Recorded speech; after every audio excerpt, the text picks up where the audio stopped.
दरवर्षीप्रमाणे याही वर्षी उद्धव ठाकरे यांच्या पत्नी रश्मी ठाकरे या नवरात्रीच्या चौथ्या माळीला टेंबी नाक्याच्या दुर्गेश्वरीचे दर्शन घेण्यासाठी उपस्थित होत्या।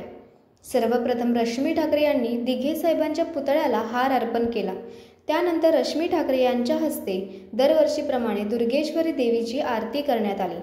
या सर्व प्रसंगी पूर्व खासदार राजन विचारे, शिवसेना कार्यकर्ते आणि महिला कार्यकर्ते उपस्थित होते।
आवडतं